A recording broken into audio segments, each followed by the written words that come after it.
Welcome to the College Investor Audio Show, where we talk about the biggest issues impacting millennial money, from student loan debt to side hustles to building wealth. We will show you how to get out of debt so that you can build real wealth for the future. Hey there, welcome to the show today. We're so honored that you are with us as we take a look at several different types of education savings accounts and maybe which account is best for you. There are tons of different types of ways that you can save for your child's future education expenses. The two main education savings accounts that you may have heard of, the Coverdell Education Savings Account and a 529 College Savings Plan. Many individuals also create Uniform Gift to Minors Act, UGMA, custodial accounts and provide funds directly to the child, which is pretty cool too. Now, of course, each of these accounts have their pros and cons list, and even those vary based on your individual family goals. Like, for example, do you need K through 12 tuition money or maybe just higher education money? So here are a few things to consider about each of these methods and education savings accounts. And hopefully this helps you to pick the best one for you in your situation. First up, we take a look at the Coverdell Education Savings Account.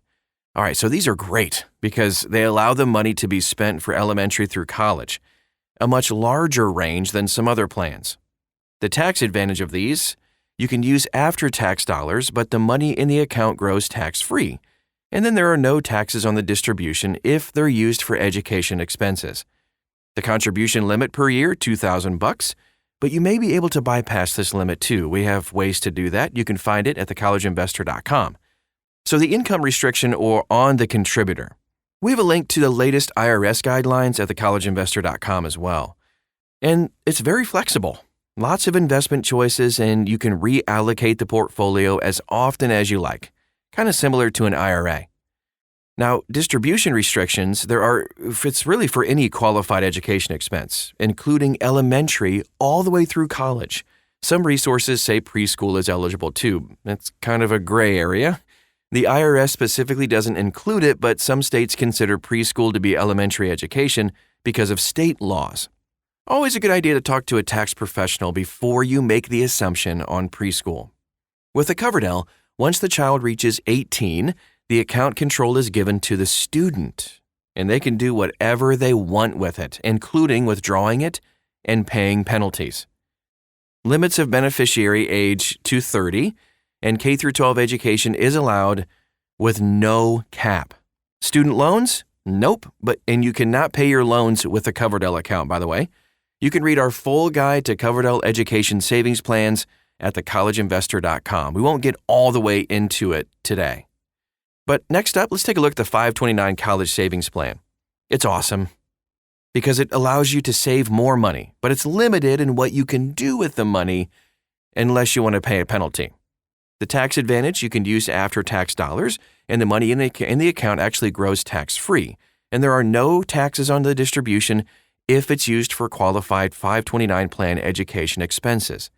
The contribution limit, a lot more. The gift tax exemption level is currently $17,000 per year.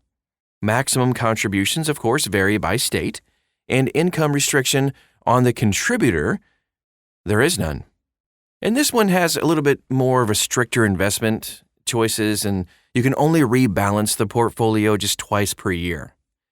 There are distribution restrictions, as funds are only limited to qualifying higher education expenses. Keyword there, higher education. The parent is the permanent account holder and remains in control of the money for all time. K through 12 education, though, is limited to $10,000 per year for tuition only. Student loans, limited to $10,000 per beneficiary. And you can find, of course, your state in our 529 plan guide. We have a complete guide. It is lengthy and amazing at thecollegeinvestor.com. Okay, now let's move on to the one you may not be too familiar with, UGMA custodial account. So this account isn't specifically used for education savings, but it is an investment account you can use for minors. As such, there are no rules on how to use the money. We love these accounts for getting started investing in high school. A UGMA is a custodial account that is used to gift assets to minors. They can also be UTMA accounts or Uniform Transfer to Minors Act accounts, and the assets are actually owned by the child. Since the assets are owned by the child, they can impact the child's ability to receive financial aid in the future, though. And this type of account is beneficial to the giver for tax and estate reasons.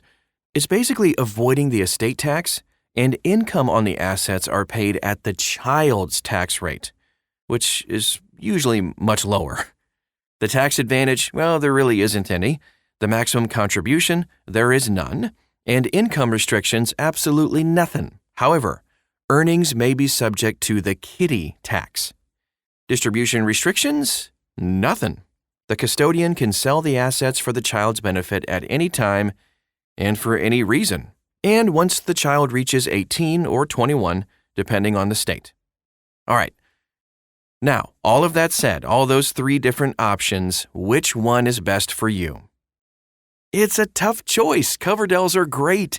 They can be used for all education expenses, as we touched on. However, it can be tough to get money into a Coverdell due to the low contribution limits. 529 plans are fantastic, especially for higher education expenses, and the list of ways to use the account continues to grow. K-12 education, student loans, although those 2 are limited, and now even a Roth IRA rollover, which is huge for unused funds. And a UGMA is less favored because of potential tax issues, but it does allow the money to be used for essentially anything.